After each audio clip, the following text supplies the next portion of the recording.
In this episode, we're going to make cryptography feel less like mysterious math and more like a set of practical security goals you can use to judge systems. Beginners often hear the word cryptography and immediately think of encryption, as if cryptography is one single thing that either protects data or doesn't. In reality, cryptography is a toolbox used to achieve several different security properties, and many real-world failures happen because people pick the wrong tool for the goal they actually need. The four goals we're focusing on are confidentiality, integrity, authenticity, and non-repudiation, and learning to separate them is one of the best ways to think clearly about security design. These goals show up everywhere, from browsing the web to software updates to identity systems, and when you can name them, you can spot where a system is strong and where it is weak. We'll define each goal in plain language, explain why it matters, and connect it to the types of cryptographic mechanisms that are typically used to achieve it, without turning this into a math lecture. Confidentiality is the goal most people recognize first because it is about keeping information secret from people who are not allowed to see it. When confidentiality is achieved, an attacker might still observe that communication is happening, but they cannot learn the content.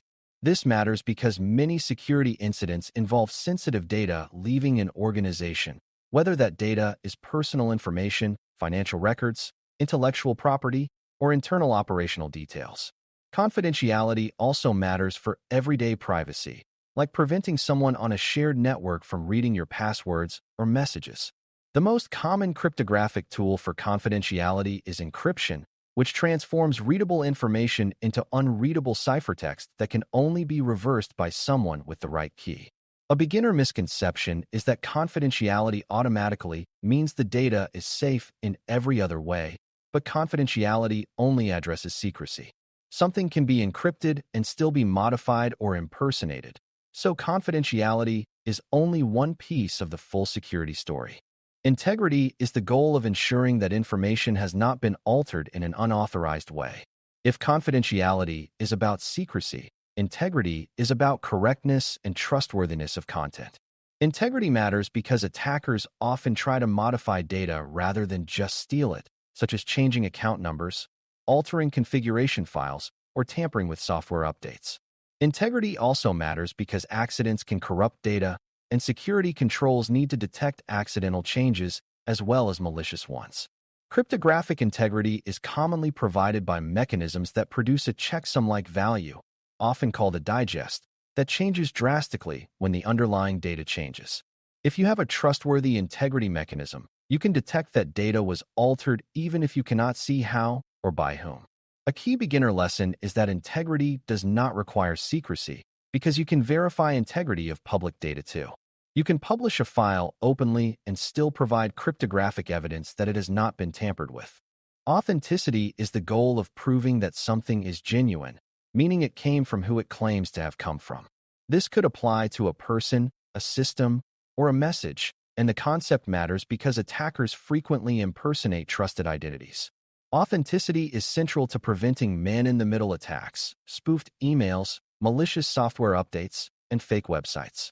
In a cryptographic sense, authenticity often involves demonstrating knowledge of a secret or demonstrating possession of a private key associated with an identity.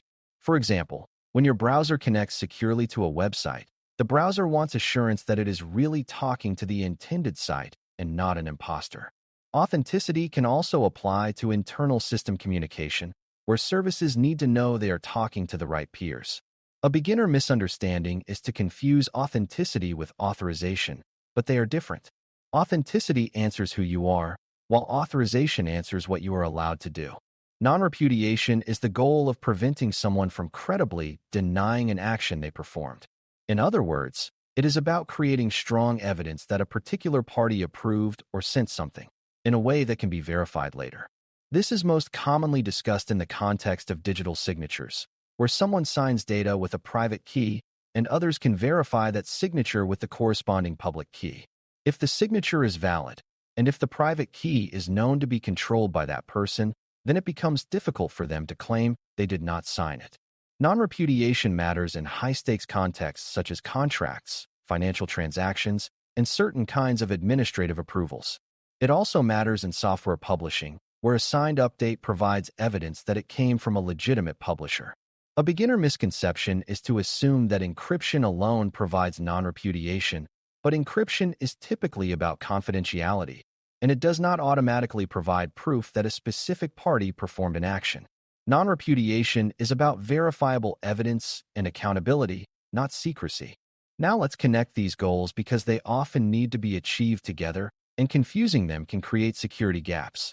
Imagine you send a confidential message, but you do not verify integrity.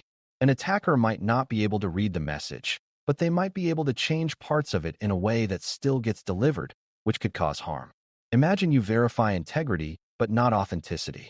You might confirm the data wasn't changed in transit, but you might not know whether it came from the right source. Imagine you have authenticity, but not confidentiality.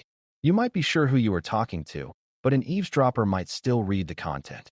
Real systems often combine mechanisms so that confidentiality, integrity, and authenticity are achieved together because users want privacy, correctness, and assurance of identity all at once.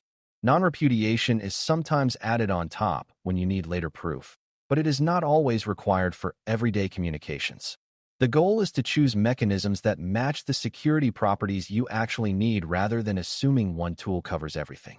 Another helpful way to think about these goals is to map them to common real-world security questions. Confidentiality answers the question, who can see this data? Integrity answers, has this data been changed? Authenticity answers, who really sent this, or who am I really talking to? Non-repudiation answers, can the sender later deny they did this? When you evaluate a system, you can ask these questions separately and get a clearer picture than if you ask only whether it is encrypted. This is especially important because marketing often uses encryption as a catch-all sign of security, even when the system lacks strong integrity or authenticity. For beginners, being able to separate these questions is like gaining a diagnostic tool. You can look at an incident report and immediately ask which property failed. Was it that data was exposed, that data was modified, that someone was impersonated, or that accountability was missing? That kind of clarity is what makes cryptography practical in your security thinking. It's also important to understand that cryptography can support these goals only when keys are managed well. Keys are the secret or private pieces of information that make cryptographic mechanisms work, and if keys are stolen, the security properties can collapse. If an attacker steals an encryption key, confidentiality is lost.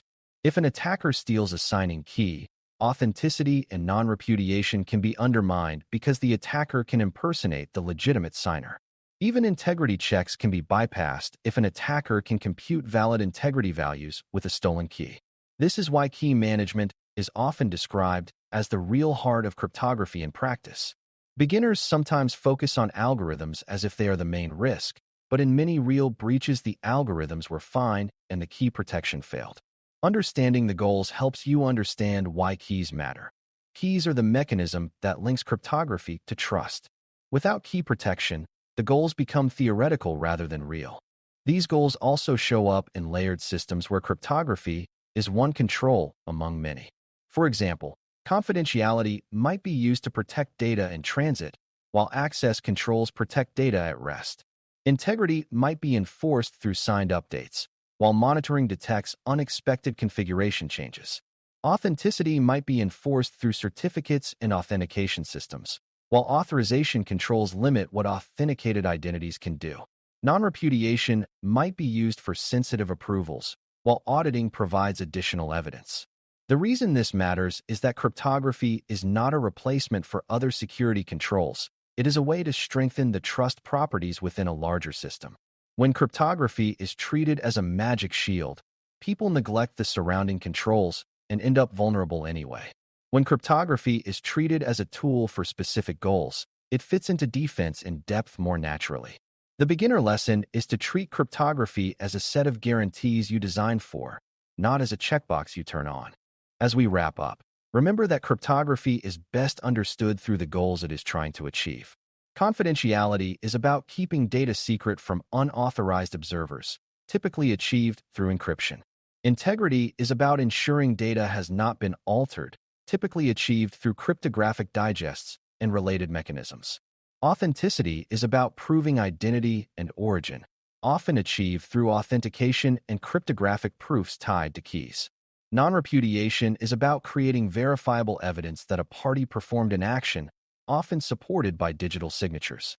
These goals overlap and often need to be combined, but they are not the same thing, and confusing them leads to design mistakes. If you can look at a system and ask which of these four goals it provides and how, you can evaluate security claims more clearly and understand incident causes more accurately. That clarity is the foundation that will make the next cryptography topics, like symmetric and asymmetric techniques, feel more grounded and less abstract. Thanks for listening. For more audio courses, daily newsletters, and more, please visit baremetalcyber.com.